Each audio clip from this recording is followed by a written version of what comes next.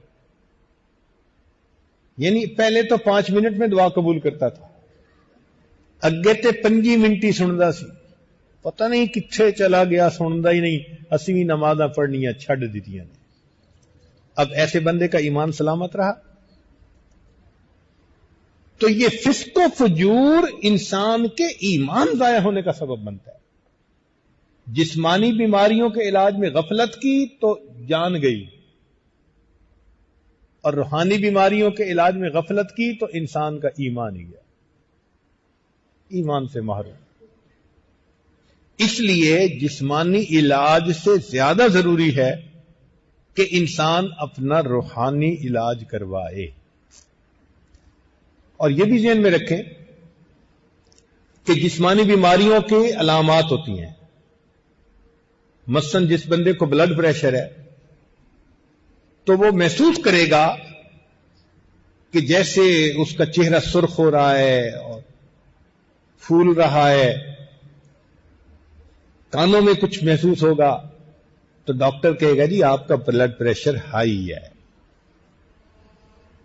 ایک بندے کو بار بار بیت الخلاء کی ضرورت آتی ہے، علامت، ڈاکٹر کہے گا جی آپ کو شوگر ہے۔ ایک بندہ چند منٹ چلتا ہے اور سانس پھول جاتا ہے، ڈاکٹر کہے گا جی آپ کو دل کی بیماری ہے۔ تو علامات ہیں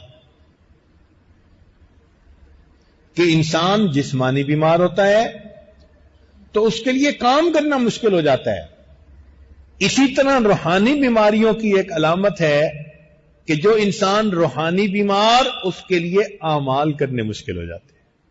نماز کو دل نہیں چاہتا، تلاوت نہیں ہوتی، تہجد میں آنکھ ہی نہیں کھلتی، سچ بولنا مشکل ہوتا ہے، اپنی غلطی کو تسلیم کرنا مصیبت نظر آتا ہے۔ میں اسے سمجھوں ہوں دشمن جو مجھے سمجھائے ہے۔ سمجھا کے دیکھو، اگر گلے پھٹ جائے گا۔ بہن کو کہو نماز پڑھ، کہے گا جا اپنی بیوی کو سمجھا پہلے۔ یہ نہیں تسلیم کرے گی کہ میں نماز نہیں پڑھتی، کہے گی جا اپنی بیوی کو سمجھا۔ اپنی بھی بات ماننی۔ تو اس لیے انسان اپنی جسمانی بیماریوں سے زیادہ اپنی روحانی بیماریوں کے علاج پر توجہ دے۔ چنانچہ یہ جو سلسلہ کہا جاتا ہے، یہ ان اطباء کی ایک چین ہے، زنجیر ہے، جو روحانی بیماریوں کا علاج کرتے رہے۔ ہم سب کے طبیب اعظم اور مرشد اعظم اور معلم اعظم حضرت محمد مصطفیٰ احمد مجتبی صلی اللہ علیہ وسلم، ان سے یہ روحانی بیماریوں کا علاج صحابہ نے سیکھا۔ پہلے خود مریض تھے، لیکن محبوب صلی اللہ علیہ وسلم کی صحبت میں آئے، علاج ہو گیا. اور علاج بھی کیسا ہوا؟ خود نہ تھے جو راہ پر، اوروں کے ہادی بن گئے. خود نہ تھے جو راہ پر، اوروں کے ہادی بن گئے. وہ کیا نظر تھی جس نے مردوں کو مسیحا کر دیا. مردہ آتے تھے، ایمان سے مالا مال ہو کے واپس جاتے تھے. پھر صحابہ رضوان سے آگے تابعین، پھر تبع تابعین، یہ سلسلہ چلتا رہا. چنانچہ یہ جو استاد سے شاگرد، پھر وہ شاگرد استاد بن گئے، پھر انہوں نے شاگرد کو، یہ سلسلہ پورا کا پورا آج تک ہمارے پاس محفوظ ہے. لوگ اپنے نسب کو محفوظ رکھتے ہیں، اور جی ہم حسنی حسینی سید ہیں، اور پھر اس کو نبی علیہ السلام سے نیچے تک لے کے آتے ہیں. جو علوی حضرات ہیں، اور جی ہم محمد بن حنفیہ کی اولاد میں سے ہیں، دیکھو یہ ہمارا سلسلہ. ایسے ہی یہ ہمارا جو روحانی سلسلہ ہے، ہمارے تمام مشائخ کے اس میں نام موجود ہیں. کنہوں نے کن سے دین سیکھا، انہوں نے ان سے دین سیکھا، انہوں نے ان سے دین سیکھا. دین تو سیکھنے سے آتا ہے نا، خود بخود تو نہیں آ جاتا. اور عجیب بات ہے کہ آج کل کے زمانے میں انٹرنیٹ سے دین سیکھتے ہیں.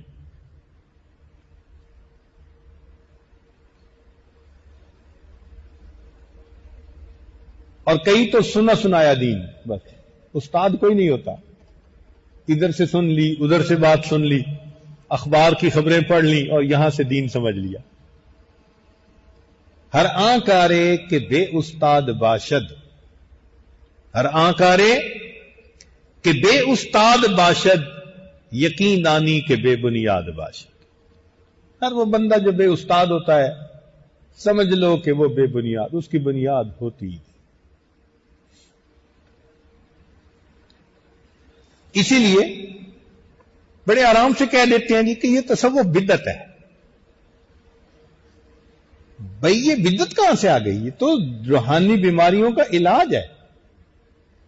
شریعت نے کہا کہ اگر تمہارے اندر تکبر ہوگا، تمہیں جنت میں داخلہ نصیب نہیں ہو سکے گا. اب تکبر کیسے ختم کریں؟ جو محنت تکبر ختم کرنے کا طریقہ بتایا، وہ کہاں سے بدعت آ گئی؟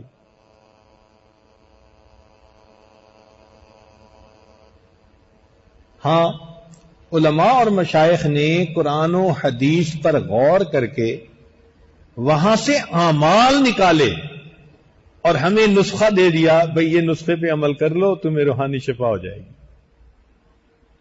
تو ماخذ مبدا تو ان کا اللہ کا قرآن اور نبی علیہ السلام کا فرمان ہوتا ہے. مثال کے طور پر جب بھی ہمارے سلسلہ میں کوئی بندہ بیعت ہوتا ہے تو اس کو 6 باتیں کہتے ہیں کہ بھئی یہ 6 اعمال ہیں، ان کو کرنا شروع کر دو. یہ معمولات ہیں. یہ 6 کے 6 معمولات قرآن کے اندر موجود ہیں. مشائخ نے نور ایمان کے ذریعے ان کو پہچانا اور یہ ہیرے موتی نکال کے ہمیں دے دیے. مثال کے طور پر 100 مرتبہ صبح اور شام درود پڑھو. اب نبی علیہ السلام پر درود پڑھنے کا قرآن مجید میں حکم ہے. چنانچہ اللہ تعالیٰ ارشاد فرماتے ہیں، ان اللہ وملائکتہ یصلون علی النبی یا ایھا الذین آمنوا صلوا علیہ وسلموا تسلیما. اب یہ صلو کون سا صیغہ ہے بھائی؟ امر کا صیغہ ہے. اللہ تعالیٰ حکم فرما رہے ہیں صلو، درود پڑھو. اب جو بندہ صبح اور شام درود شریف پڑھے تو وہ تو قرآن کے حکم پہ عمل کر رہا ہے. یہ کہاں سے بدعت آ گئی؟ وہ احادیث میں ویسے بھی درود شریف پڑھنے کے فضائل موجود ہیں، مگر امر کا صیغہ ہے، حکم دیا گیا ہے ہمیں. پھر آگے دیکھیے، استغفار 100 مرتبہ پڑھنے کو کہتے ہیں صبح اور شام. قرآن مجید میں استغفار پڑھنے کا حکم. ارشاد فرماتے ہیں استغفروا ربکم انہ کان غفارا. اب استغفروا کون سا صیغہ؟ امر کا صیغہ، حکم ہے. کہ استغفار کرو. تو اگر کسی بندے کو کہہ دیا جائے بھائی صبح شام 100 مرتبہ استغفار کرو، تو یہ کہاں سے بدعت آ گئی؟ یہ تو منشأ قرآنی پر عمل ہے. استغفار کر رہے ہیں اللہ کے سامنے. تیسرا عمل بتاتے ہیں کہ جی قرآن مجید کی تلاوت کرو. تو قرآن مجید کی تلاوت کرنے کا حکم. اللہ تعالیٰ ارشاد فرماتے ہیں فَقْرَؤُوا مَا تَيَسَّرَ مِنَ الْقُرْآنِ. اب یہ اقرؤ کون سا صیغہ ہے بھائی؟ تو اس آیت پہ ہمیں عمل کرنا چاہیے نا. تو اگر کسی کو کہا جائے بھائی ایک پارا آدھا پارا روز پڑھ لیا کرو، تو یہ قرآن کی منشا ہوئی نا، کوئی بدعت تو نہ بنی. چوتھی چیز، چلتے پھرتے لیٹے بیٹھے ہر وقت اللہ کا دھیان. حکم خدا ہے.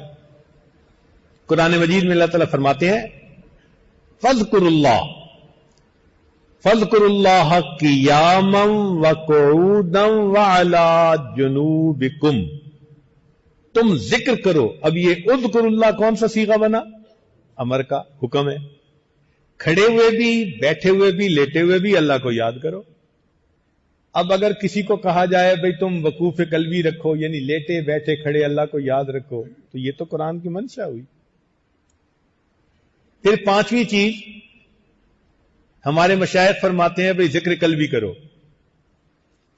تو ذکر قلبی کرنے کا حکم ہے. وہ کیسے؟ اللہ تعالیٰ ارشاد فرماتے ہیں وَاذْكُرْ رَبَّكَ فِي نَفْسِكَ. ذکر کر اپنے رب کا اپنے نفس میں. مفسرین نے لکھا ای فی قلبک، اپنے دل میں اللہ کو یاد کرو. کیسے یاد کریں؟ تضرعا وخیفا، گر گراتے ہوئے، بہت خفیہ انداز سے.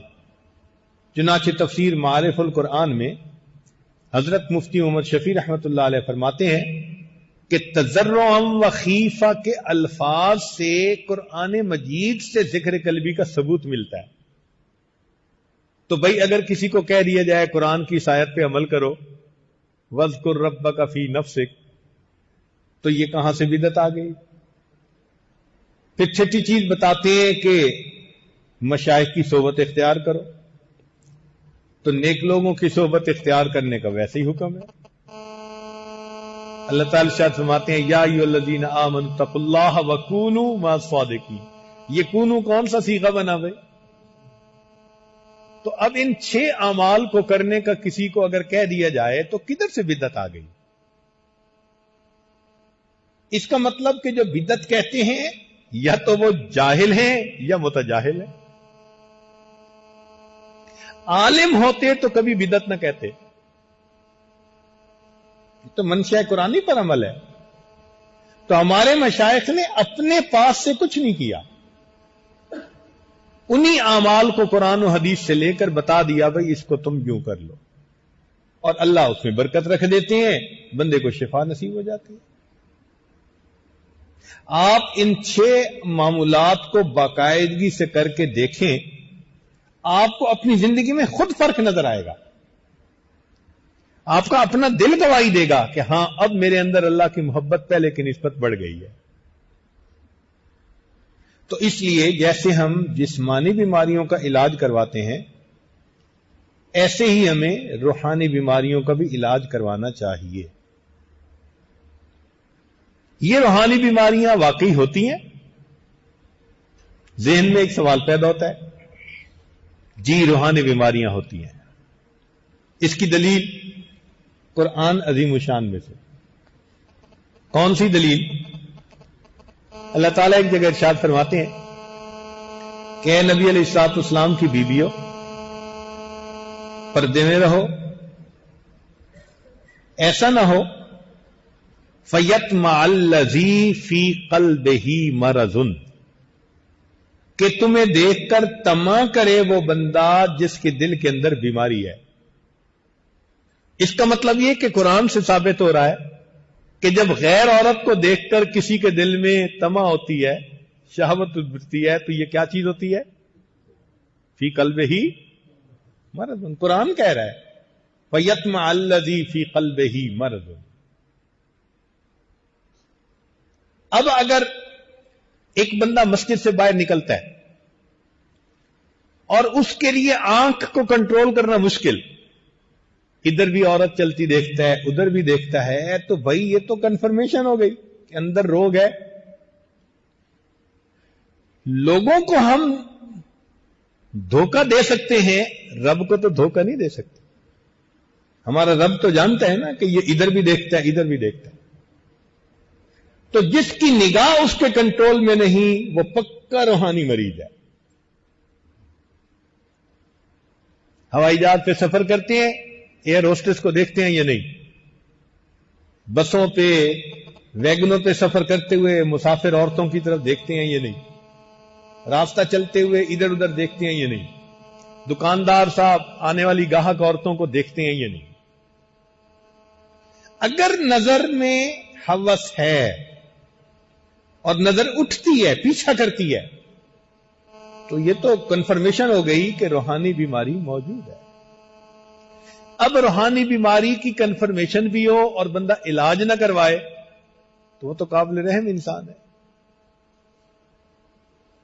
ایسے بندے کو تو قابل رحم کہا جاتا ہے کہ بیمار بھی ہو اور علاج پہ توجہ بھی نہ دے۔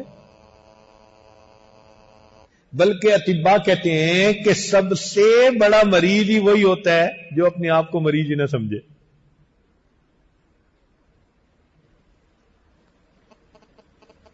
چنانچہ جن لوگوں کو ہیپیٹائٹس سی ہوتی ہے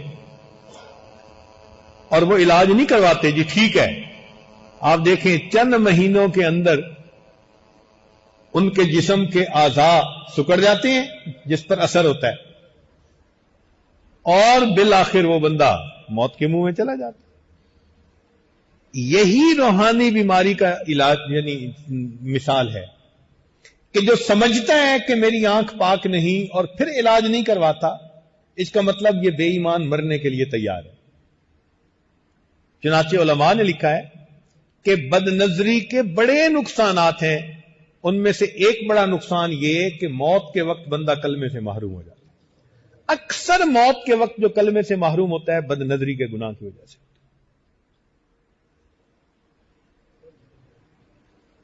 ایک مرتبہ میں نے اپنے حضرت رحمت اللہ علیہ سے یہ سوال پوچھا، حضرت گناہ تو اور بھی بڑے ہیں لیکن یہ بد نظری اتنا بڑا گناہ کہ ایمان سے محروم؟ اور ذہن میں ایک دو واقعات بھی تھے۔ جنید بغدادی رحمت اللہ علیہ کا مرید ساتھ جا رہا تھا، حافظ قرآن تھا، ایک خوبصورت لڑکے پر نظر پڑی، پوچھنے لگا کہ حضرت ایسے لوگ بھی جہنم میں جائیں گے؟ حضرت نے فرمایا کہ تو نے بری نظر ڈالی، توبہ کر۔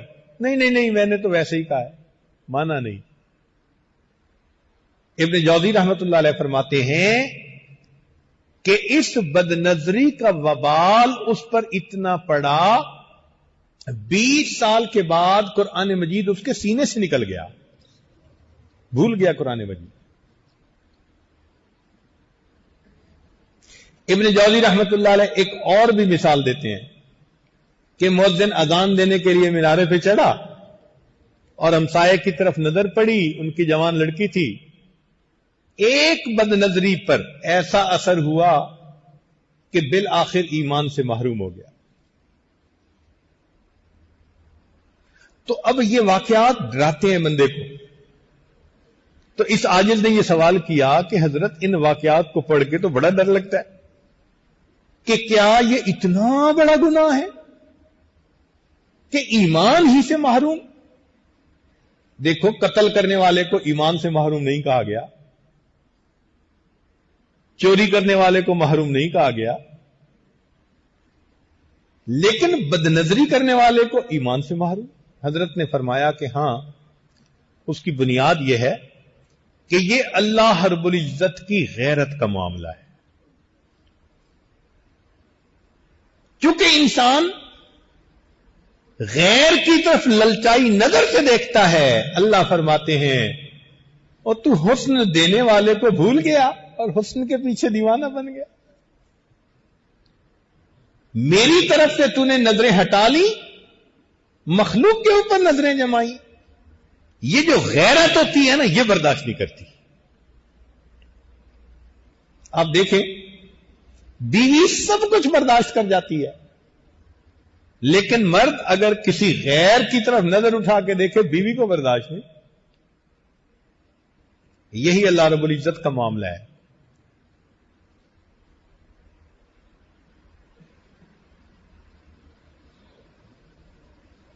نبی علیہ الصلوۃ والسلام نے فرمایا میں انسانوں میں سب سے زیادہ غیور ہوں، واللہ اغیر منی، اللہ رب العزت مجھ سے بھی زیادہ غیور ہیں. تو اس لیے یہ بد نظری بہت بڑا گناہ بن جاتا ہے. نظر نہیں آتا، لیکن یہ اس بات کی دلیل ہوتا ہے کہ انسان کا من بیمار ہے. اب جب بیمار ہے تو علاج کروائیں. اور ایک اور اس کی دلیل کہ باطنی بیماری ہے یا نہیں، ہم جب نماز پڑھنے کھڑے ہوتے ہیں تو نماز کے اندر ہمیں نماز کی طرف دھیان ہوتا ہے یا دنیا کی طرف دھیان ہوتا ہے؟ اپنا دل گواہی دے گا. اگر تو شروع اللہ اکبر سے لے کے سلام پھیرنے تک اللہ کا دھیان رہتا ہے، ان تعبد اللہ کانک تراہ، یہ کیفیت ہے، اس کا مطلب ہے کہ من سنورا ہوا ہے. اور اگر کھڑے ہوتے ہی پچھلے قصے بھی یاد آنے لگ جاتے ہیں، اس کا مطلب یہ کہ من بیمار ہے. کئی مرتبہ تو دنیا کے کام کاج تو کیا، نماز میں کھڑے ہوئے بندہ گناہوں کے بارے میں سوچ رہا ہوتا ہے.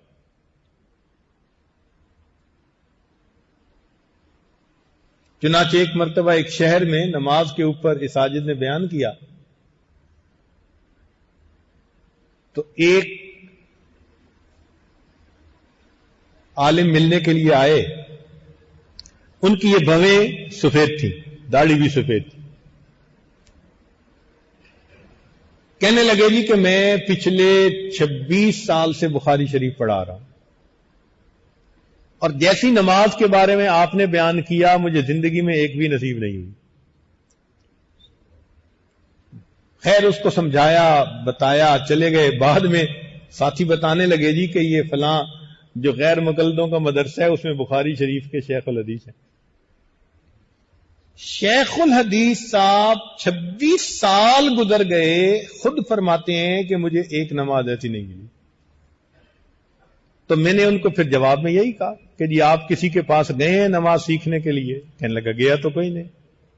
تو کیوں تصوف کو بدعت کہتے ہو؟ کیوں مخالفت کرتے ہو تصوف کی؟ من کی صفائی کو کیا ضرورت ہے بدعت کہنے کی؟ آؤ نا اللہ والوں کی صحبت میں چند دن رہو، دیکھو کیسے تمہاری نماز بنتی ہے، کیسے دل میں اللہ کی محبت بڑھتی ہے. ایسی محبت ہوگی کہ تہجد میں آپ نیت باندھیں گے تو سجدے سے سر اٹھانے کو دل نہیں کرے گا. ہمارے مشائخ ایسی نمازیں پڑھتے ہیں. تو اس لیے روحانی بیماریوں کا علاج کروانا ضروری ہے. جسمانی بیماریوں کا، روحانی بیماریوں کا اس سے بھی زیادہ ضروری ہے. ایسا نہ ہو کہ انسان ایمان سے محروم ہو جائے. اب اسی بات کو ذرا ایک اور طریقے سے عرض کر دیتا ہوں کہ شریعت کے اندر احکام ہیں. کچھ کام کرنے کا شریعت نے حکم دیا، کچھ کام نہ کرنے کا حکم دیا. کچھ کاموں کو کہا کہ کرو اور کچھ کاموں کو کہا کہ مت کرو. تو جن کو کہا کرو ان کو مامورات کہتے ہیں، اور جن کو کہا نہ کرو ان کو منہیات کہتے ہیں. ان کا امر ان کی نہیں. تو شریعت کے احکام دو طرح کے، بعض کو مامورات کہا جائے گا اور بعض کو منہیات کہا جائے گا. ذرا اور غور کریں. مامورات جو ہیں ان میں بھی دو طرح کے اعمال، بعض کا تعلق ظاہر سے اور بعض کا تعلق باطن سے. مثال کے طور پر نماز پڑھو، ظاہر سے تعلق، روزہ رکھو ظاہر سے تعلق، حج کرو، زکوٰۃ ادا کرو، قربانی کرو، ان تمام اعمال کا تعلق کس سے ہے؟ غالب یہ ظاہر سے ہے، اور کچھ اعمال ایسے ہیں کہ جن کا تعلق باطن سے، جیسے اللہ فرماتے ہیں توکل کرو، تو توکل کا تعلق کس سے ہے بھائی؟ انسان کے من سے ہے۔ فرمایا صبر کرو، شکر کرو، صبر نظر تو نہیں نہ آتا بندے کو، شکر نظر تو نہیں نہ آتا، یہ تو من کی کیفیت کا نام ہے۔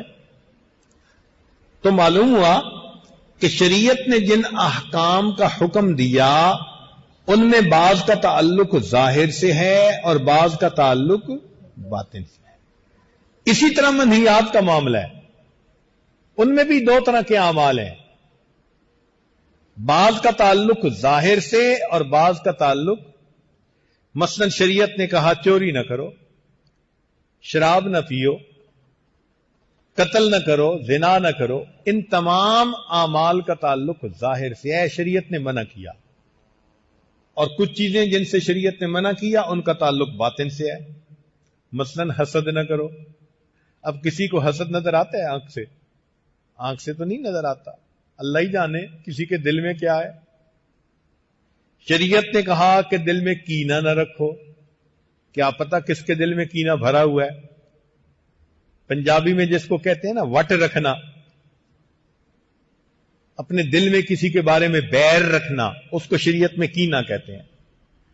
تو کینے سے منع کیا، تکبر سے منع کیا، حسد سے منع کیا، یہ سب باطن کے اعمال ہیں اور ان سے شریعت نے منع کیا۔ تو مامورات بھی دو طرح کے اور منہیات بھی دو طرح کے۔ وہ تمام مامورات یا منہیات جن کا تعلق ظاہر سے بنتا ہے اس کو شریعت کی نظر میں فقہ کہتے ہیں، اس کو شریعت کی نظر میں احکام کہتے ہیں، کہ یہ فقہ الظاہر ہے۔ اور وہ تمام اعمال جن کا تعلق اوامر سے ہے مگر باطن سے، منہیات سے ہے مگر باطن سے، ان تمام کے علم کو تصوف کہتے ہیں۔ اس کا سمجھنا کون سا مشکل ہے؟ یہ فقہ الباطن ہے، وہ فقہ الظاہر تھی اور یہ فقہ الباطن ہے۔ انسان اپنے من کو سنوارے، مگر مقصود تو یہی ہے نا کہ انسان کے من کی وہ بیماریاں ختم ہو جائیں۔ اگر کپڑے میں میل ہو تو اس کو دھونا پڑتا ہے، ایک طریقہ کار ہے، پانی لگاؤ، صابن لگاؤ، اس کو نچوڑو، میل ختم۔ اسی طرح انسان کے من میں بھی میل آ جاتی ہے گناہوں کی، ان گناہوں کی میل کو صاف کرنا، اس کا نام تصوف ہے، اسی کا نام من کی صفائی ہے، اور اس محنت کو تصوف کہتے ہیں۔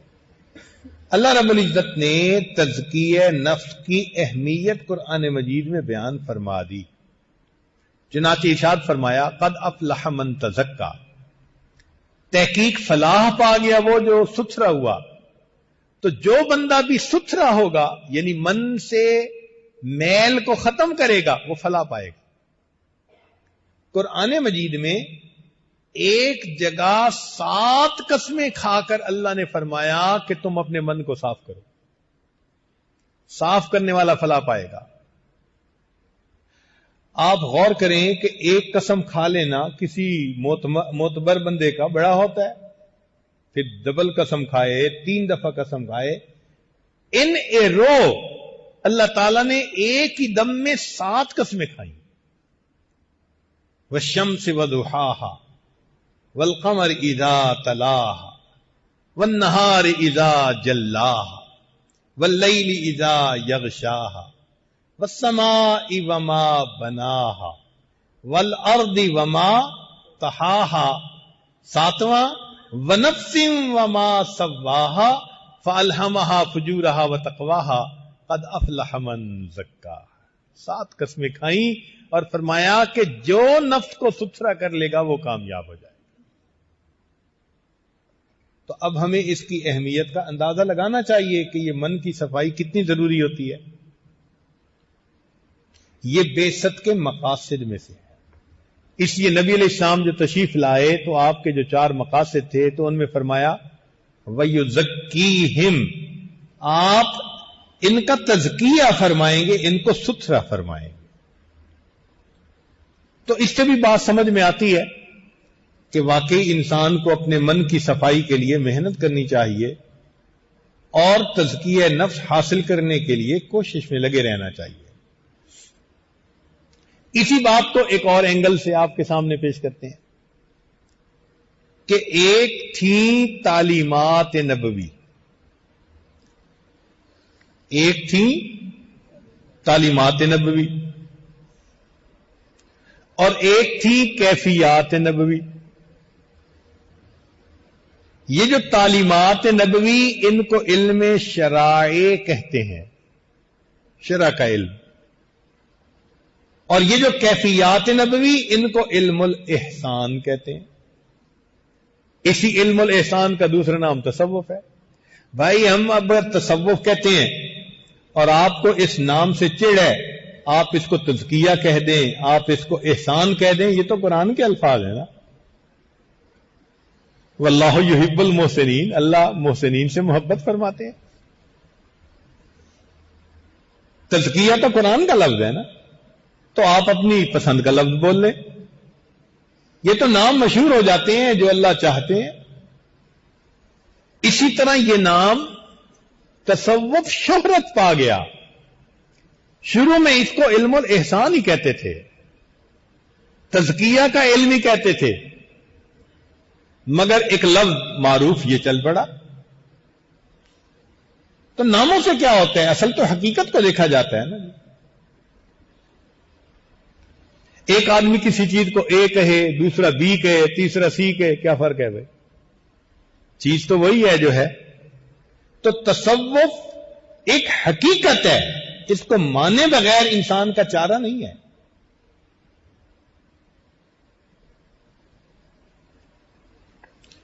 چنانچہ ایسے بندے کو کبھی بھی حضوری کی نماز نصیب نہیں ہوتی جو تصوف کو مخالف ہوتا ہے. نمازیں پڑھتا ہے مگر نفس کے خیالات کے ساتھ ساتھ. اب ایسی ہی نمازیں اگر اللہ کے حضور بھیجنی ہے تو آدمی کی اپنی مرضی کی بات ہے، ورنہ کم از کم سیکھنے کی کوشش تو کرنی چاہیے نا کہ میں سیکھوں تو صحیح. چنانچہ حضرت شاہ اسماعیل شہید رحمت اللہ علیہ حضرت سید احمد شہید رحمت اللہ علیہ کی خدمت میں حاضر ہوئے اور کہا کہ حضرت میں آپ کے پاس اس لیے آیا ہوں کہ مجھے ایک نماز صحابہ جیسی پڑھا دیجیے. یہ ہے بیعت کا مقصد. اصل کیا خوبصورت بات کہی کہ حضرت میں آپ کے پاس آیا اس لیے ہوں، مجھے ایک نماز صحابہ جیسی پڑھا دیجیے. چنانچہ حضرت نے فرمایا بہت اچھا. رات کو وہاں قیام کیا. جب آخری پہر ہوا تو حضرت نے نام لے کے پکارا کہ اٹھ گئے ہو؟ جی حضرت اٹھ گیا ہوں. فرمایا جاؤ اللہ کے لیے وضو کر کے آؤ. حضرت شاہ صاحب فرماتے ہیں کہ یہ جو فرمایا نا اللہ کے لیے وضو کر کے آؤ، پتہ نہیں اس لفظ نے میرے دل پہ کیا اثر کیا کہ میرے اوپر اللہ کی ذات کا استحضار شد. میں اللہ کے سامنے ہوں، اب وضو بھی کر رہا ہوں اور آنکھوں سے آنسو بھی نہیں تھمتے. ایسا وضو کر کے آیا. میں نے کہا حضرت میں وضو کر کے آ گیا. فرمایا جاؤ اللہ کے لیے 2 رکعت پڑھ لو. یہ اللہ کے لفظ میں کیا اعجاز تھا. کہتے ہیں کہ میں نے نیت باندھی، نیت باندھ سے لے کے سلام پھیرنے تک مجھے اپنا ہوش نہیں تھا. یہی تھا کہ میں اپنے رب کے سامنے. زندگی میں کبھی ایسی نماز میں نے نہیں پڑھی تھی. ہمارے مشائخ ایسی نمازیں پڑھتے تھے. چنانچہ ایک بزرگ تھے، ان سے کسی نے پوچھا کہ حضرت آپ کو نماز میں خیال آتا ہے دنیا کا؟ فرمان لگے نہ نماز کے اندر آتا ہے نہ نماز کے باہر آتا ہے.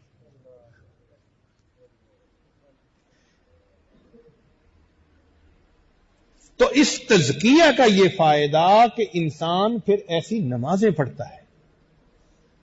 ہمارے دل میں ایک تمنا تو ہونی چاہیے نا کہ ہم بھی تو زندگی میں کوئی 2 رکعت ایسی پڑھ جائیں، کوئی 2 رکعت تو ایسی ہونا کہ اللہ اکبر سے لے کے سلام پھیرنے تک اللہ کے سوا کسی کا دھیان نہ، حسرت ہو، دل میں تمنا ہو اور انسان اس کے لیے کوشش کرے.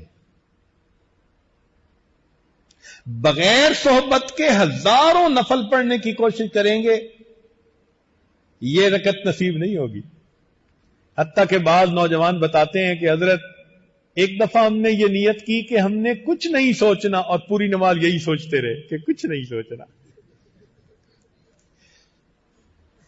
نفس اور شیطان انسان کے ایسے دشمن ہیں. تو حضوری والی نماز نصیب ہو جائے، میرے آقا کے اوپر جو احسان کی کیفیت تھی اس کی ایک جھلک ہمیں نصیب ہو جائے. نبی علیہ الصلوۃ والسلام اذان سنتے تھے، اللہ اکبر فرمایا کرتے تھے، ارہنی یا بلال، بلال میری آنکھوں کو ٹھنڈک پہنچاؤ، اذان دے دو. عائشہ صدیقہ رضی اللہ عنہا فرماتی ہیں کہ نبی علیہ السلام ہمارے درمیان ہوتے تھے، ہم باتیں کر رہے ہوتے تھے، اچانک مسجد سے اذان کی آواز آتی تھی، اللہ کے نبی صلی اللہ علیہ وسلم ایسے ہو جاتے تھے جیسے مجھے نہیں پہچان. میں سامنے آتی تھی تو فرماتے تھے من انتی، تو کون ہے؟ تو میں کہتی کہ بنت صدیق، ابو بکر صدیق. میں کہتے ہیں کہ صدیق کون ہے؟ میں سمجھ جاتی تھی کہ اب اذان کی آواز سن کر میرے آقا پر اللہ کی محبت کا ایسا غلبہ ہو گیا، اب نہیں یہ پہچانیں گے کسی کو جب تک نماز نہیں پڑھ لیں گے. ہمارے اوپر بھی ایک ایسی کیفیت ہو.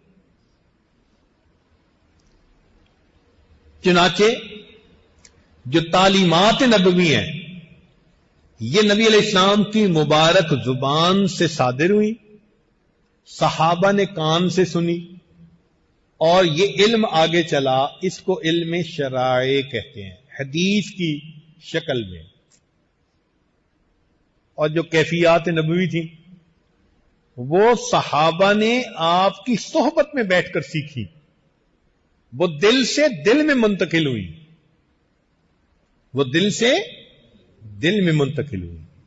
اب اگر کوئی پوچھے جی کہ یہ کیفیات کہاں سے آ گئی، بھائی سنو، حنظلہ رضی اللہ تعالیٰ عنہ گھر میں بیٹھے ہیں، سوچتے ہیں کہ جو دل کی حالت میرے آقا کی صحبت میں ہوتی ہے گھر میں بیوی بچوں کے اندر وہ تو نہیں ہوتی.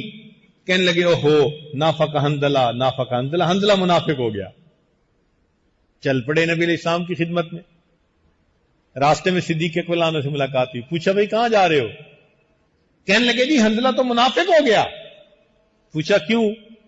کہنے لگے جو کیفیت وہاں ہوتی ہے وہ گھر میں نہیں ہوتی. صدیق اکبر عنہ نے فرمایا بھائی یہ حالت تو ہماری بھی ہے، اور چلتے ہیں پوچھتے ہیں. جا کے نبی علیہ الصلوۃ والسلام سے پوچھا تو نبی علیہ الصلوۃ والسلام نے فرمایا کہ حنظلہ یہ کیفیت ہر وقت اگر تمہاری رہے تو راستے میں اللہ کے فرشتے اتر کر تمہارے ساتھ مصافحہ کیا کرے. تو کبھی کبھی ایسی کیفیت آتی ہے. سمجھا دیا.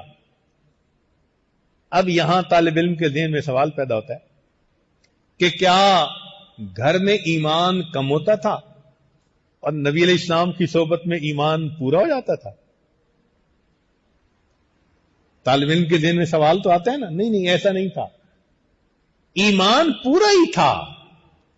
فرق یہ ہے کہ سمندر کے اوپر کچھ دن ایسے ہوتے ہیں جب بالکل خاموش ہوتی ہے سطح، پانی میں کوئی مد و جزر نظر نہیں آتی، اور جب چاند پورا ہوتا ہے 14ویں کا تو ہائی ٹائیڈ کا وقت آ جاتا ہے. وہ ایسا وقت ہوتا ہے کہ 25 50 فٹ لہریں اچھل اچھل کے پڑ رہی ہوتی ہیں.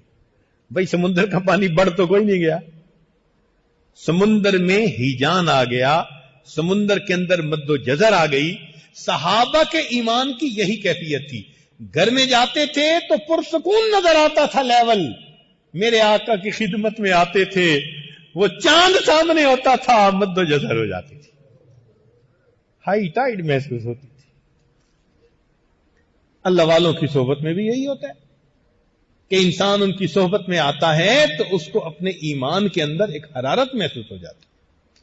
چنانچہ تعلیمات نبوی کو علم الشرائع کہا گیا، اور یہ جو کیفیات نبوی ہیں ان کو علم الاحسان کہا گیا۔ اگلی بات کہ علم الشرائع جو سکھاتے ہیں ان کو علماء کرام کہتے ہیں، اور جو علم الاحسان سکھاتے ہیں ان کو مشائخ کرام کہتے ہیں۔ چنانچہ علماء کرام جانتے ہیں کہ کتاب و سنت پر غور و خوض کر کے جنہوں نے مسائل کا استنباط کیا ان کو فقہ کا امام کہتے ہیں۔ وہ اپنے وقت کے ائمہ مانے گئے، محدثین نے ان کی پیروی کی، محدثین نے ان کے قول پر عمل کیا۔ کیوں؟ وہ فقہا تھے، انہوں نے قرآن مجید اور احادیث کے سمندر میں غوطے لگا کر ہیرے اور موتی نکالے اور علماء کے سامنے پیش کیے۔ یہ استنباط عین شریعت کے مطابق تھا۔ قرآن مجید میں لفظ ہے یستنبطونہ من، کہ یہ اہل علم کے پاس آتے تو وہ استنباط کر لیتے اس بات کا۔ چنانچہ علم الشرائع میں جنہوں نے غور خوض کر کے مسائل کا حل نکالا ان کو فقہا کہا گیا، اور اپنے وقت کا ان کو امام مانا گیا۔ اور جنہوں نے علم الاحسان میں غور و خوض کر کے روحانی بیماریوں کے علاج کے جوابات نکالے ان کو بھی اپنے وقت کا امام اور اپنے وقت کے مشائخ کہا گیا۔ چنانچہ کتاب و سنت رنگ ہے، اور علماء رنگ فروش ہے۔ جو آتا ہے اس کو اس رنگ کے بارے میں پوری تفصیل دے دیتے ہیں، یہ رنگ ہی دے دیتے ہیں۔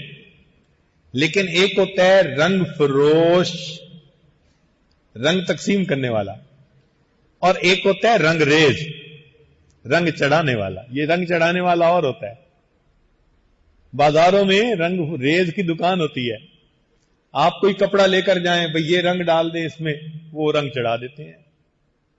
تو کتاب و سنت رنگ ہے، علماء کرام رنگ فروش ہیں، اور مشائخ عظام یہ رنگ ریز ہے۔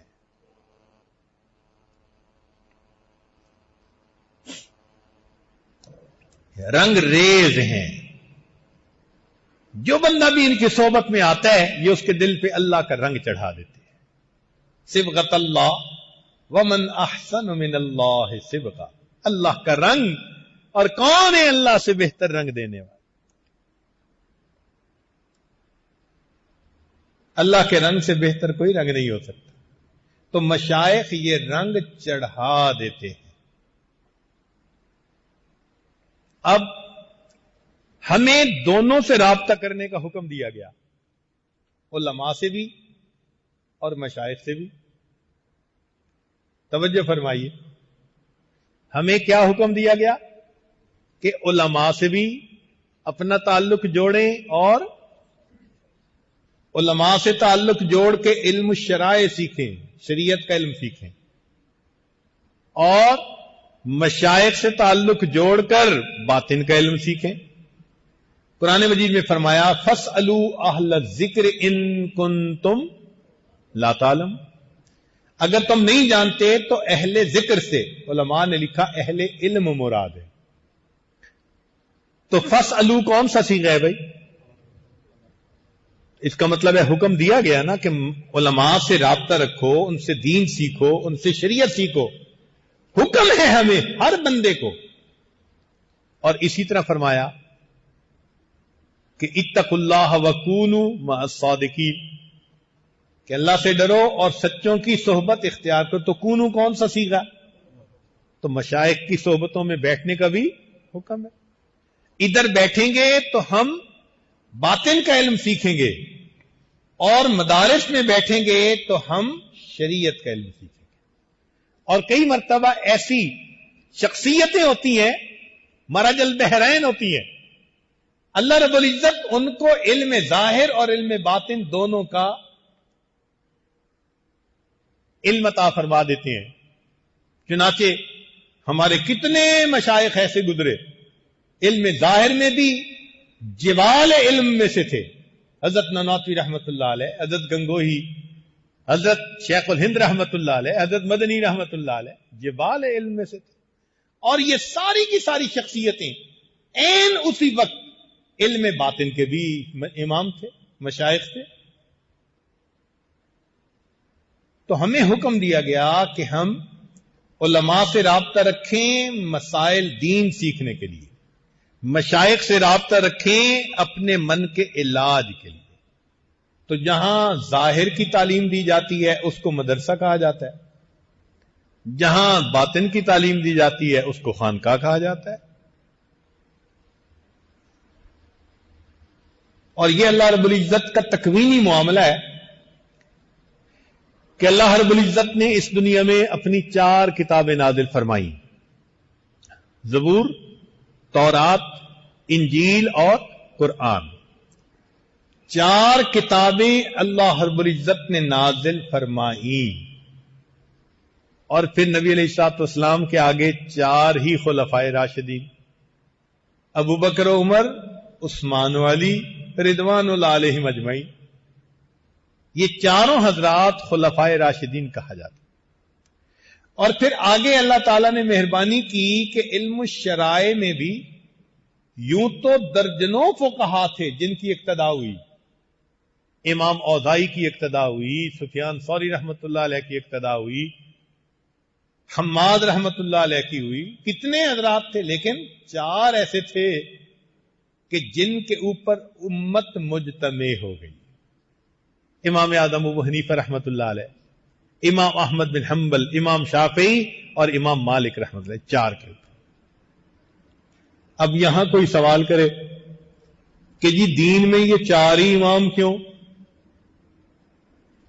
تو بھائی سنو، اگر کسی کے 1 درجن بیٹے ہو اور ایک ایک کر کے وہ مرتے رہیں اور باقی بچیں 4 تو میراث کتنوں میں تقسیم ہوگی؟ یا 12 میں تقسیم ہوگی؟ 4 میں تقسیم ہوگی نا. اب کوئی پوچھے گی جی 4 ہی کیوں؟ تو کہیں گے اللہ کی مرضی. تو ایسے ہی جو پوچھے جی کہ 4 ہی امام کیوں، تو ہم کیا جواب دیں گے؟ بھئی اللہ کی طرف سے قبولیت ہے. اسی طرح علم الاحسان میں بھی 4 حضرات ایسے تھے جن کو امام کا درجہ ملا. ان میں سے ایک شیخ عبد القادر جیلانی رحمت اللہ علیہ، دوسرا حضرت شیخ بہاؤدین سہروردی، شہاب الدین سہروردی رحمت اللہ علیہ، نقشبند بخاری رحمت اللہ علیہ، اور چوتھے حضرت خواجہ معین الدین چشتی رحمت اللہ. تو یہ 3-4 سلسلے جو ہیں ان 4 بزرگوں کے نام پر معروف ہو گئے. اب کوئی اگر پوچھے کہ جی علم الاحسان کہاں سے ثبوت ملتا ہے؟ علم الشرائع تو چلو ہے، نبی علیہ السلام نے بھی فرمایا کہ اطلب العلم من المہد الی اللحد، طلب العلم فریضۃ. تو پتہ چلتا ہے نا کہ علم کو سیکھنا چاہیے. تو یہ علم الاحسان کہاں سے آ گیا؟ چنانچہ بخاری شریف کی روایت ہے جس کو علماء حدیث جبرائیل کہتے ہیں. عمر اللہ عنہ اس کے راوی ہیں، وہ فرماتے ہیں کہ ہم بیٹھے ہوئے تھے، ایک آدمی آیا، کپڑے بھی بڑے سفید تھے اور بال بھی بڑے کالے تھے، کوئی مٹی کا نام و نشان نہیں تھا. تو مٹی کے نام و نشان کا نہ ہونا اس بات کی دلیل تھی کہ دور سے نہیں قریب سے آیا ہے. بھئی سفر دور کا کر کے آتا تو مٹی ہوتی، کوئی آثار نظر آتے ماندہ درماندگی کے، تھکاوٹ کے، وہ تو بڑا ہی فریش. اس طرح سے آیا تو ہمیں محسوس ہوا کہ یہ قریب کا آدمی ہے. لیکن جتنے لوگ بیٹھتے تھے پہچانتا کوئی بھی نہیں تھا. تو سمجھ آتی تھی کہ یہ قریب کا نہیں ہے. بھئی کوئی تو پہچانتا، کس قبیلے کا، کس شہر کا، کوئی بھی نہیں پہچانتا تھا. تو کہنے لگے ہم بڑے حیران ہو گئے.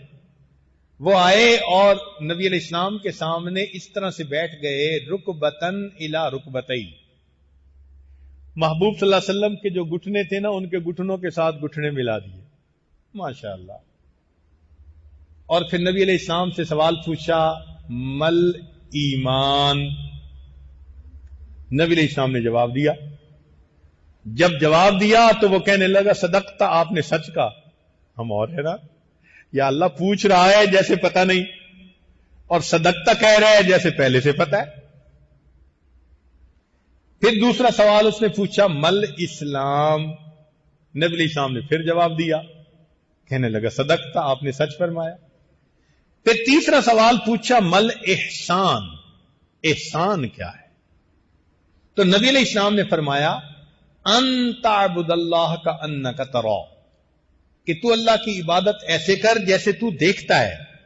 فإن لم تکن تراہ فإنہ یراک، اور اگر تجھے یہ کیفیت نصیب نہیں تو ایسے عبادت کر کہ جیسے اللہ تجھے دیکھتا ہے. یہ جو ہے نا اس کو احسان کہا گیا، مل احسان کے ساتھ. اللہ نے اس کا نام احسان پسند کیا. بعد میں صحابہ کرام تو چونکہ حیران تھے کہ یہ بندہ آیا اور سوال پوچھ کے چلا گیا، تو نبی علیہ السلام نے فرمایا، ھذا جبرائیل، یہ جبرائیل تھے، اتاکم، یہ آئے تھے، یعلمکم دینکم، تمہیں تمہارا دین سکھانے کے لیے. کہ بعض باتیں بندہ خود نہیں پوچھ سکتا، اللہ نے سبب بنا دیا باتیں کھلنے کا. تو اب دیکھیے نبی علیہ السلام کیا فرماتے ہیں، یعلمکم دینکم، تمہیں تمہارا دین سکھانے کے لیے. تو علم الاحسان دین ہے یا نہیں؟ کیوں جی؟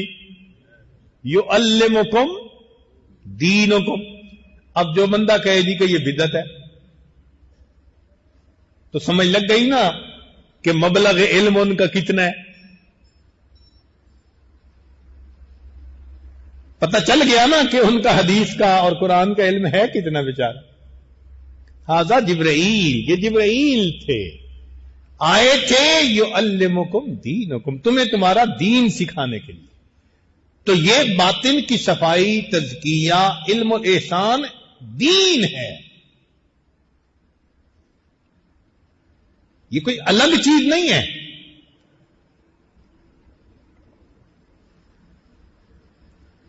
چنانچہ اب ذرا اس حدیث مبارکہ پر تھوڑا سا غور کر لیجئے کہ 3 مین سوال پوچھے گئے.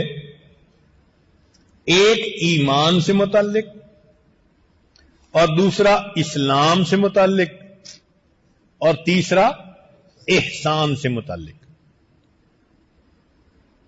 ایمان سے متعلق، اور دوسرا اسلام سے متعلق، اور تیسرا احسان سے متعلق. اب ذرا توجہ فرمائیں کہ ایمان سے متعلق جو باتیں ہوتی ہیں وہ ماننے کی باتیں ہوتی ہیں. کیا ہوتی ہیں؟ ماننے. ایمان کہتے ہی ماننے کو ہے. تو ایمان سے متعلق جو باتیں تھیں وہ کیا باتیں تھیں؟ ماننے کی باتیں. اسلام کے متعلق جو باتیں تھیں وہ کرنے کی باتیں. اسلام سے متعلق جو باتیں تھیں وہ کیا تھیں؟ کرنے کی باتیں. اور احسان سے متعلق جو باتیں تھیں وہ تھیں سمجھنے کی باتیں. وہ کون سی تھیں؟ سمجھنے کی باتیں. اب انسان کا ایمان تو ہو بغیر سمجھ کے تو وہ کمزور ہوتا ہے نا، اور سمجھ کے ایمان ہو تو وہ زیادہ مضبوط ہوتا ہے. چنانچہ ایک صاحب مناظرہ کرنے لگے.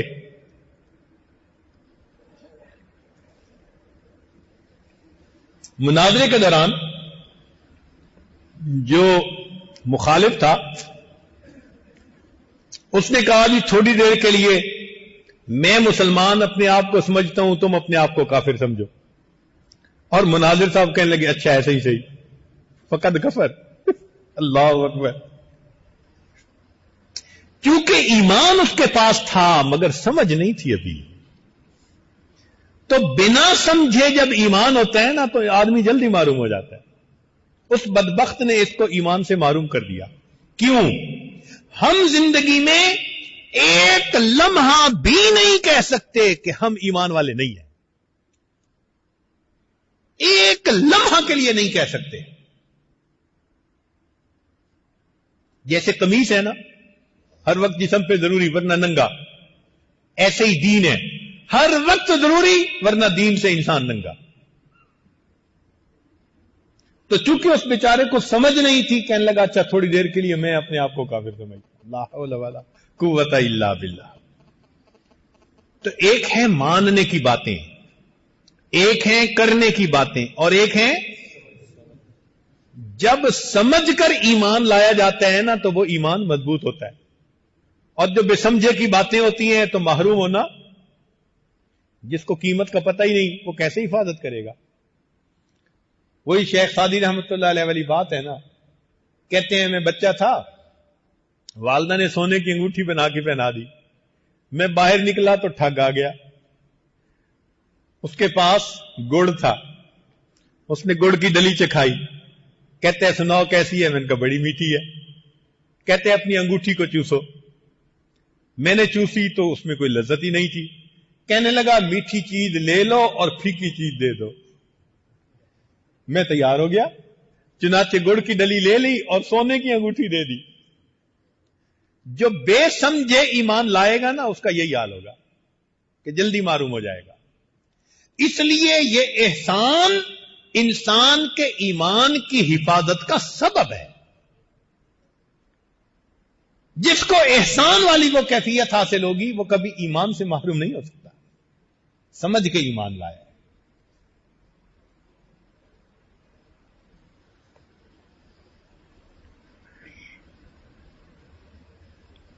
ملا جیوا رحمت اللہ علیہ فرماتے ہیں کہ انسان کے ایمان کو سب سے زیادہ خطرہ موت کے وقت ہوتا ہے. سب سے زیادہ خطرہ موت کے وقت ہوتا ہے. کتنے لوگ ہوتے ہیں موت کے وقت شیطان ایسا حربہ اختیار کرتا ہے ایمان سے محروم. تو موت کے وقت ایمان کس کا بچے گا؟ جو سمجھ کے ایمان، جس کے پاس ایمان کے ساتھ احسان بھی ہوگا.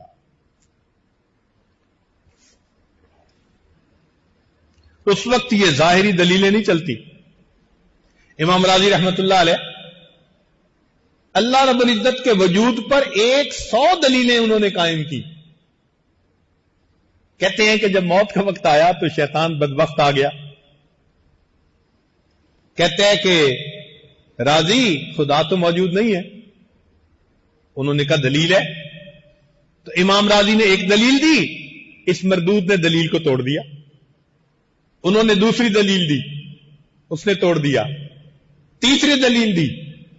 یہی ہوتا رہا حتیٰ کہ امام راضی رحمت اللہ علیہ نے 100 دلیلیں دی، اس نے 100 دلیلوں کو توڑا.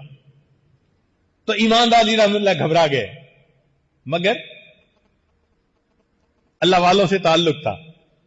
جب گھبرائے تو کہتے ہیں کہ ان کو اپنے شیخ کا چہرہ نظر آیا، اور شیخ اس وقت جلال میں تھے اور فرما رہے تھے کہ راضی اس بدبخت کو کیوں نہیں کہتا کہ میں اللہ کو بغیر دلیل کے مانتا ہوں. اللہ، ایمان محفوظ ہو گیا. اس کے توڑ نہیں تھا شیطان کے پاس. تو موت کے وقت شیطان کا حملہ سب سے زیادہ شدید ہوتا ہے. اور اس وقت جس کے پاس ایمان کے ساتھ احسان بھی ہوگا اس کا ایمان محفوظ. اس لیے ہمارے اکابر موت کے وقت ہنستے مسکراتے دنیا سے چلے جاتے. اللہ تعالیٰ ہی شیطان بدبخت کو ان سے دور رکھتے تھے. اپنے پیاروں کے قریب ڈاکو چوروں کو کوئی نہیں آنے دیتا. اللہ تعالیٰ بھی اپنے پیاروں کے قریب موت کے وقت اس شیطان بدبخت کو نہیں آنے دیتے. تو ایمان ہمیشہ کے لیے، ایک سیکنڈ کے لیے ہم نہیں کہہ سکتے کہ ایمان والے نہیں ہیں. بستہ بستن سے بندھنے سے، اور ایمان بندھنے کا دوسرا معنی ہے. لہذا ہم ہمیشہ کے لیے اللہ کی غلامی میں جکڑے ہوئے ہیں. ہمیشہ کے لیے ایک ایک لمحہ کے لیے ہم اللہ کی غلامی میں جکڑے ہوئے ہیں. لہذا جس کو ہم طریقت کہتے ہیں وہ حقیقت میں شریعت کی محافظہ اور شریعت کی خادمہ ہے. یہ شریعت سے الگ چیز نہیں ہے. کیا ہے؟ شریعت کی محافظہ اور شریعت کی خادمہ ہے. احسان ہوگا نماز محفوظ، احسان ہوگا گناہوں سے محفوظ. تو طریقت محافظہ ہے شریعت کی، خادمہ ہے شریعت کی، اور اصل تو شریعت ہی ہے. اس لیے یہ ایمان کا محفوظ چلے جانا بہت بڑی اللہ کی رحمت ہوتی ہے. ایک مرتبہ حضرت مفتی محمد شفیع رحمت اللہ علیہ، مفتی اعظم پاکستان، انہوں نے حضرت تھانوی رحمت اللہ علیہ سے یہ سوال کیا کہ حضرت، شاعر لوگ جب شعر کہتے ہیں نا تو کسی کو گھٹا دیتے ہیں، کسی کو بڑھا دیتے ہیں. انسانی فطرت ہے گھٹا بڑھا دینا، افراط و تفریط کا مرتکب ہو جانا. تو پوچھا کہ کیسے؟ حضرت یہ جو مولانا روم رحمت اللہ علیہ نے شعر کہا ہے، یک زمانہ صحبت با اولیاء بہتر از 100 سال طاعت بے ریا. مجھے تو اس میں افراط و تفریط نظر آتی ہے کہ اللہ والوں کی ایک لمحہ کی صحبت 100 سال کی بے ریا عبادت سے بہتر ہے. اگر کہہ دیتے نا کہ 100 سال کی عبادت سے بہتر، ہاں بھائی ریا والی عبادت ہوگی اس سے تو بہتر. وہ کہتے ہیں نہیں، 100 سال کی بے ریا عبادت سے بہتر. تو فرماتے ہیں کہ یہ تو مجھے افراط و تفریط نظر آتی ہے. تو حضرت اقدس تھانوی رحمۃ اللہ نے فرمایا اچھا میں اس شعر کو پڑھوں؟ جی حضرت. تو حضرت نے پڑھا، یک زمانہ صحبت با اولیاء بہتر از 1,00,000 سال طاعت بے ریا. 1,00,000 سال کی بے ریا عبادت سے. اب وہ حیران، 100 سال سمجھ میں نہیں آتے تھے، حضرت نے 1,00,000 سال کی بات کر دی. پھر حضرت نے بات سمجھائی. حضرت نے فرمایا کہ دیکھو، 1,00,000 سال اگر کوئی بندہ عبادت کرے، اس کو اپنے ایمان کے محفوظ لے جانے کا یقین ہے. یقین تو کسی کو نہیں نہ ہو سکتا کہ پتہ نہیں موت کے وقت کیا ہوگا. دیکھیں شیطان بدبخت نے کتنی عبادت کی تھی، ہزاروں سال چپے چپے پہ سجدے کیے تھے، بالآخر محروم ہو گیا نا. بلم باور نے 300 سال عبادت کی، دتکارا گیا نا. تو یہ یقین تو کسی کو بھی نہیں کہ موت کے وقت کیا ہو. اتنی عبادت کے باوجود خطرہ ہے، ڈر ہے کہ پتہ نہیں موت کے وقت کیا ہوگا. تو یہ مانا نا کہ 1,00,000 سال کے بعد بھی خطرہ ہے، کچھ نہیں کہہ سکتے. تو حضرت ثانی رحمۃ اللہ نے سمجھایا کہ دیکھو 1,00,000 سال کی عبادت کے بعد بھی خطرہ، اور اللہ والوں کی جو صحبت ہوتی ہے تھوڑی دیر کی، وہ انسان اگر اختیار کرے تو نبی علیہ السلام گواہی دے رہے ہیں، ہم رجال لا یشقا جلیسہم، یہ وہ لوگ ہیں جن کے پاس بیٹھنے والا بدبخت نہیں ہوتا، اور بدبخت وہ ہوتا ہے جو موت کے وقت ایمان سے محروم ہو. جب محبوب نے فرما دیا وہ بدبخت نہیں ہو سکتا، تو یہ اس بات کی دلیل کہ ان کی صحبت میں بیٹھنے والے کو اللہ موت کے وقت ایمان کے ساتھ دنیا سے لے کے جاتے ہیں. تو 1,00,000 سال کی عبادت سے وہ نتیجہ نہ ملا جو ایک لمحہ کی ان کی صحبت سے مل گیا. اس لیے یہ صحبت زیادہ اعلیٰ ہوتی ہے.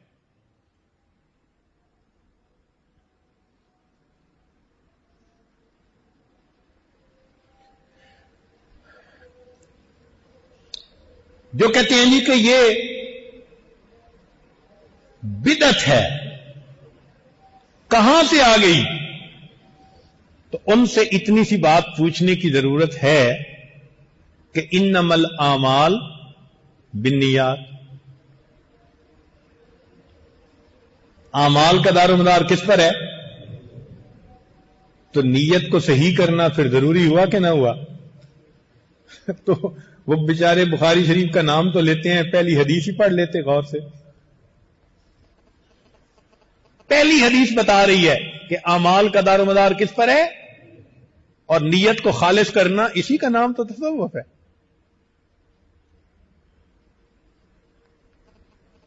کہ ہر عمل کو اللہ رب العزت کی رضا کے لیے انسان کرنے والا بن جائے۔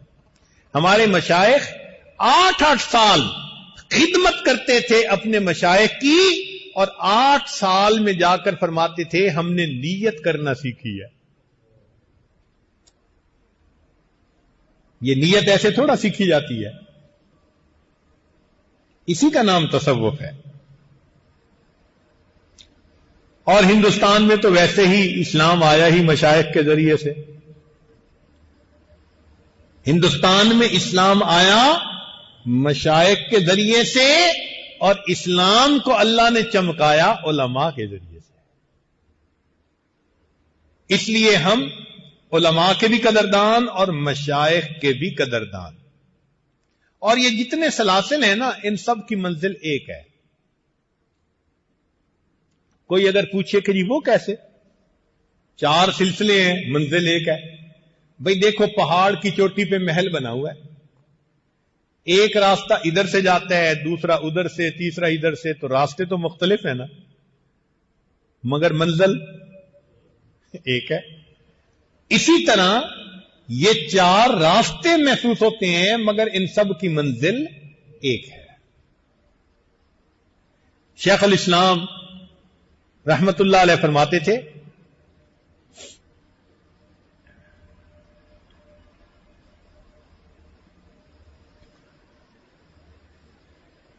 کوئی نقشبندی ہے، کوئی چشتی ہے، کوئی قادری ہے، کوئی سہروردی ہے، اگر دل میں ایک خدا کی یاد ہے تم سب کچھ ہو، ورنہ تم کچھ بھی نہیں۔ تو مقصود تو تمام سلاسل کا اللہ کی یاد، اللہ کی ذات، اور ان اسباق سے انسان کو پھر یہ کیفیت نصیب ہو جاتی ہے۔ یہ نیت جو ہوتی ہے نا، یہ مشائخ کے پاس آ کے بندہ سیکھتا ہے، نیت سے ہی تو عمل بدل جاتا ہے۔ چنانچہ مولانا یحییٰ رحمۃ اللہ علیہ جو حضرت شیخ الحدیث رحمۃ اللہ کے والد تھے، ان کا ایک عجیب واقعہ ہے کہ گرمیوں کا موسم آتا تو عصر سے مغرب چونکہ مدرسے میں چھٹی ہوتی تھی تو وہ چلے جاتے تھے ایک کنویں پر، اور وہاں جا کے بیٹھ جاتے تھے، اور طالب علم کو کہتے تھے کہ میرے اوپر ڈول بھر بھر کے ڈالتے جاؤ، ڈول بھر بھر کے ڈالتے جاؤ۔ تو طلباء ڈالتے جاتے تھے سینکڑوں ڈول پانی کے۔ تو ایک ہمسایہ تھا حضرت کا، وہ ایک دن کہنے لگا کہ مولانا ہمیں تو کہو اسراف ہوئے، خود کرتے جاؤ۔ کہ مولانا ہمیں تو کہتے ہو کہ یہ اسراف ہے، بھئی سینکڑوں ڈول ڈال رہے ہیں اور خود اسراف کر رہے ہیں۔ تو وہ چونکہ قریبی بھی تھا اور بے تکلفی بھی تھی، تو وہ کہتا تھا کہ ہمیں تو کہو مولانا کہ اسراف ہوئے اور خود کرتے جاؤ۔ تو حضرت آگے سے جواب دیں کہ میرے لیے جائز، تیرے لیے حرام۔ وہ اور پریشان کہ یہ عجیب بات ہے کہ کہتے ہیں میرے لیے جائز، تیرے لیے حرام۔ تو ایک دن وہ کہنے لگا کہ مولانا سمجھا دیں کہ کیسے آپ کے لیے جائز، میرے لیے حرام۔ تو فرمایا کہ میں عالم اور تو جاہل، میں عالم ہوں میرے لیے جائز، تو جاہل ہے تیرے لیے حرام۔ وہ بڑا ضد ہوتا تھا، ایک دن منت کرنے کھڑا ہو گیا، آج تو سمجھائی دے۔ تو پھر مولا نے ان کو بات سمجھائی، فرمایا کہ اچھا تم یہاں کنویں پہ آتے ہو تو کس نیت سے آتے ہو؟ نہانے کی نیت سے آتا ہوں۔ فرمایا تیرے لیے بس یہی حکم ہے کہ 5-10 ڈول کے اندر اندر نہاؤ اور جاؤ، زیادہ کرو گے تو اسراف ہوگا۔ تو اس نے کہا آپ کیا کرتے ہیں؟ کہنے لگے میں تو بیمار آدمی ہوں، گرمی کے موسم میں ٹھنڈک حاصل کرنے کی نیت سے آتا ہوں، اب 1000 ڈول بھی ڈال دیں گے تو میرے لیے جائے، کیونکہ ٹھنڈک حاصل کر رہا ہوں نا، میں تو نہانے کی نیت نہیں کرتا۔ اب دیکھو چھوٹا سا عمل ہے، اسی عمل کو ایک عام آدمی کرتے ہیں تو شریعت اسراف کا حکم لگا کے حرام کہتی ہے، اسی عمل کو ایک عالم کرتا ہے لیکن ٹھنڈک بیماری دور ہونے کا سبب سمجھ کر شریعت اس کی اجازت دے دیتی ہے۔ تو معلوم ہوا نیت کو سیکھنا تو پھر ضروری ہے، تو مشائخ کی صحبتوں میں آ کے یہی نیتیں سیکھی جاتی ہیں۔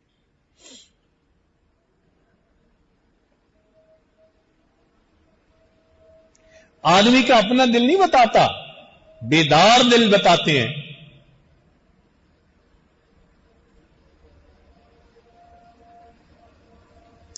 چلے ایک دو مثالیں اور دے دیتے ہیں۔ آپ دیکھیں کہ آج کل مختلف عمارات میں نا لفٹ لگی ہوئی ہے، کتنے لوگ ہیں جو اس میں داخل ہوتے ہیں اور سواری کی دعا پڑھتے ہیں؟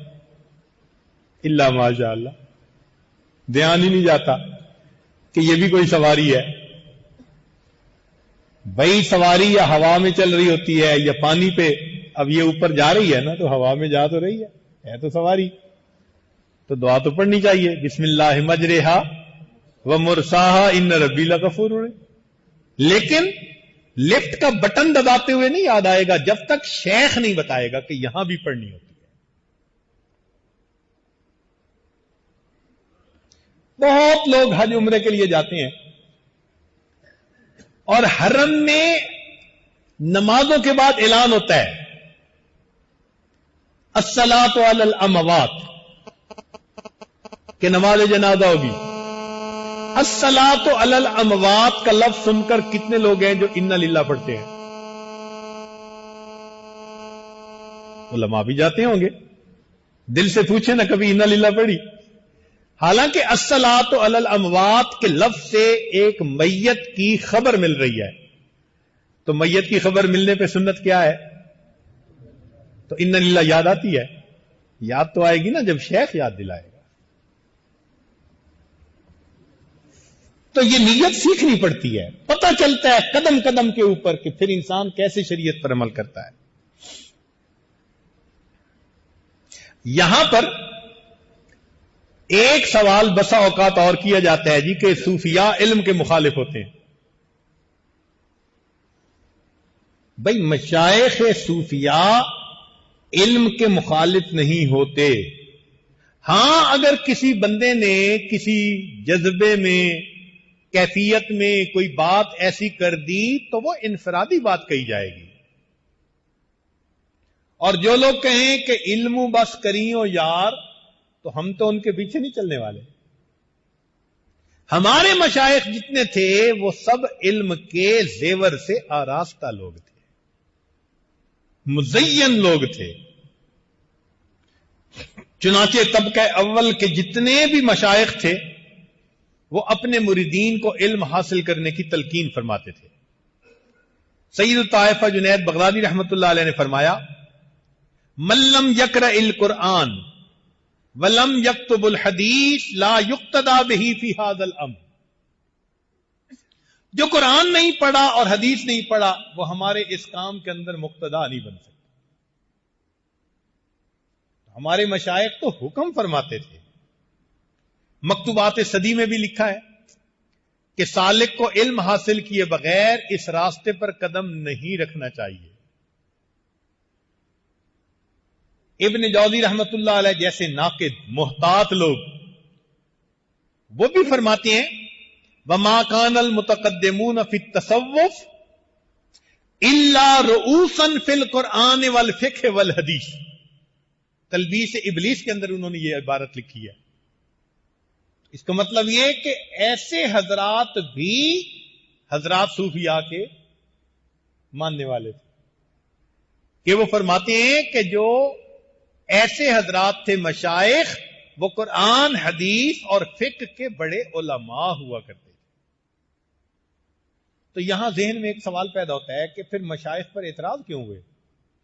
بھائی بسا اوقات کسی کا کلام سمجھنے کی استطاعت نہیں ہوتی تو انسان کی فطرت ہے الناس اعداء لما جاہلوا، بات سمجھ میں نہیں آتی تو مخالفت کرتے ہیں. چنانچہ ایسے ہی ہوا، بڑے بڑے مشائخ کی مخالفتیں ہوئی. حجت الاسلام امام غزالی رحمت اللہ علیہ، ایک ایسا بھی وقت آیا کہ ان کی ساری کتابوں کو جلا دیا گیا. مخالفت کی اس وقت کے علماء نے. اور پھر بعد میں جب دوسرے علماء نے ان کی باتوں کو کھولا تو آب زر سے ان کی کتابوں کو پھر لکھوایا گیا. تو اس لیے اگر ایسا ہوا تو وہ بات کو نہ سمجھنے کی وجہ سے ہوا. کتاب الشفا ہے، اس کے جو مصنف ہیں قاضی عیاض رحمت اللہ علیہ، ان پر بعض لوگوں نے یہودیت کی تہمت لگا دی تھی. اور بعد میں جب حقیقت کھلی تو اب اس کو شفا شریف کہتے ہیں. اس کتاب کا اتنا احترام کرتے ہیں کہ نبی علیہ الصلوۃ والسلام کے بارے میں واقعی ایسی کتاب اور ملتی نہیں ہے. شیخ احمد کبیر رفاعی رحمت اللہ علیہ، ان کو ایک مرتبہ ملحد اور کافر کہہ کر سر عام رسوا کیا گیا. اور پھر ایک وہ وقت آیا کہ جب ان کو بہت بڑا شیخ مانا گیا. وجہ یہی بنی کہ لوگوں کی باتوں کے اپنے مطلب نکالے گئے. بھئی جو صاحب کلام ہوتا ہے نا، حق اسی کا ہوتا ہے کہ وہ بتائے کہ میرے کلام کا منشا کیا ہے. اب یہ تو نہیں نا کہ توجیہ القول بما لا یرضى به القائل، کہنے والے نے کسی مقصد سے بات کہی اور سننے والے نے اپنا اس سے مطلب نکال لیا، تو وہ تو پتہ نہیں کیا سے کیا مطلب نکال لیں گے. کہنے والے نے کہا تھا روکو مت جانے دو، اور مطلب نکالنے والے نے کہا روکو مت جانے دو. تو بات کچھ تھی، نتیجہ کچھ نکال لیا. یہی ہوا ان مشائخ کے ساتھ. چنانچہ اللہ رب العزت نے مختلف ادوار میں ایسی عبقری شخصیات کو پیدا کیا کہ جنہوں نے ان مشائخ کا دفاع کیا. ابن جوزی رحمت اللہ علیہ نے صفوۃ الصفوہ کتاب لکھی. علامہ شمس الدین ذہبی رحمت اللہ علیہ نے سیر اعلام النبلاء کتاب لکھی. عبد الرحمن جامی نے نفحات الانس لکھی. شیخ عبد الحق محدث دہلوی رحمت اللہ علیہ نے اخبار الاخیار کتاب لکھی. اور علامہ عبد الوہاب شیرانی رحمت اللہ علیہ نے الطبقات الکبریٰ کتاب لکھی. اور ان کتابوں میں انہوں نے ان مشائخ کی زندگیوں کو کھولا. نتیجہ کیا ہوا کہ لوگوں کے ذہنوں میں جو شکوک و شبہات تھے سب کے سب ختم ہو گئے. اللہ نے اس پاک بعض جماعت کے دفاع کا خود انتظام فرما دیا. اور تصوف کے اوپر جو اور اعتراضات تھے تو امام ربانی حضرت مجدد الثانی رحمت اللہ علیہ نے آ کر ان تمام اعتراضات کی مٹی کو صاف کر دیا. چنانچہ ان کے مکاتیب کو پڑھ کر دیکھیے، واقعی انہوں نے شریعت اور سنت کے تلازم کو سامنے رکھا. پتہ چلتا ہے کہ ہم کسی صاحب علم بندے کی بات کو پڑھ رہے ہیں. قریب کے زمانے میں حضرت اقدس تھانوی رحمت اللہ علیہ علم ظاہر بھی اللہ نے دیا کہ 2000 سے زیادہ کتابیں لکھی، اور علم باطن سے بھی اللہ نے نوازا. چنانچہ حضرت تھانوی رحمت اللہ کی جو تفسیر ہے بیان القرآن، اگر آپ اس کا حاشیہ پڑھیں تو اس کے اوپر مسائل سلوک کے نام سے قرآن کی آیات سے جو سلوک کے مسائل نکلتے ہیں ان کو کھولا گیا. حیران ہوتا ہے بندہ پڑھ پڑھ کے کہ واقعی اللہ والوں کو کیا معرفت حاصل ہوتی ہے اللہ کے قرآن کی. ہمارا راستہ اعتدال کا راستہ ہے. ہمارا راستہ اعتدال کا راستہ ہے. ہم علم کے اتنا بھی نہیں پیچھے پڑتے کہ مشائخ کو ہم برا سمجھیں، اور مشائخ کے بھی اتنا پیچھے نہیں لگتے کہ علم کو برا سمجھیں. یہ راستہ کیا ہوا؟ اعتدال کا راستہ ہوا. در کفے جامع شریعت، در کفے سندان عشق، ہر ہوس ناکے ندانن جام و سندہ باختن. ہر بندہ یہ کام نہیں کر سکتا. ہمارے اکابر علماء دیوبند، ان کو اللہ نے یہ نعمت عطا فرمائی تھی. چنانچہ ہمارے مشائخ جب مسند حدیث پر بیٹھتے تھے تو اسقلانی اور کستلانی کی یادیں تازہ کر دیتے تھے، اور جب مسند حدیث پر بیٹھتے تھے تو جنید اور با یدید نظر آیا کرتے تھے. دونوں نعمتیں اللہ نے ان کو عطا فرمائی تھی. ہمارا راستہ یہ اعتدال کا راستہ ہے. اس لیے ہمارے مشائخ نے فرمایا کہ تصوف کا مقصد 3 باتیں ہیں. To cut the story short, بات کو مختصر کریں نا، کہ تصوف کا مقصود کیا ہے؟ کتنی باتیں ہیں؟ 3 باتیں ہیں. کون کون سی؟ خوف خدا، خوف خدا، اتباع مصطفیٰ. خوف خدا، اتباع مصطفیٰ اور مخالفت نفس و ہوا. یہ 3 باتیں پورے تصوف کا نچوڑ ہے. کوئی کہہ سکتا ہے کہ یہ 3 باتیں شریعت کے علاوہ ہیں؟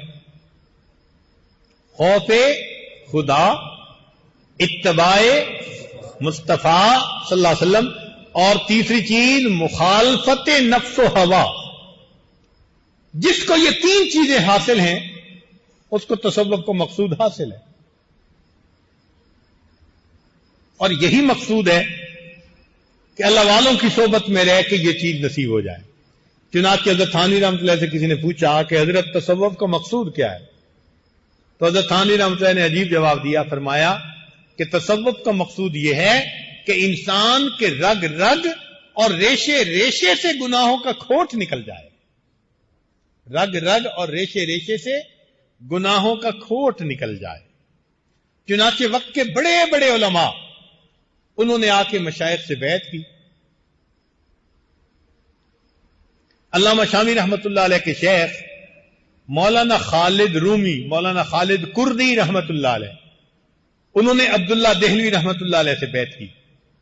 قاضی ثناء اللہ پانی پتی رحمت اللہ علیہ، انہوں نے مرزا مدر جانے جانا رحمت اللہ علیہ سے بیعت کی. حضرت نانوتوی رحمت اللہ علیہ، گنگوہی رحمت اللہ علیہ، شیخ الہند رحمت اللہ علیہ، انہوں نے حضرت حاجی امداد اللہ مہاجر مکی رحمت اللہ علیہ سے بیعت کی. ہمارے ہاں جامعہ شرفیہ کے بانی حضرت مفتی محمد حسن رحمت اللہ علیہ، حضرت تھانوی رحمت اللہ علیہ سے جا کر.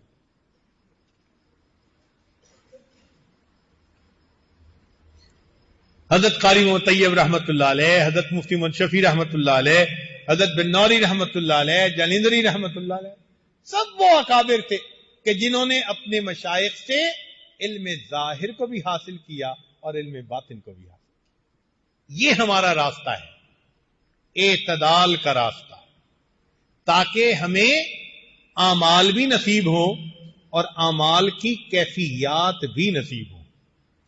اعمال بھی نصیب ہوں اور اعمال کی کیفیات بھی نصیب ہوں. دیکھیں، ایک ہوتا ہے بانس،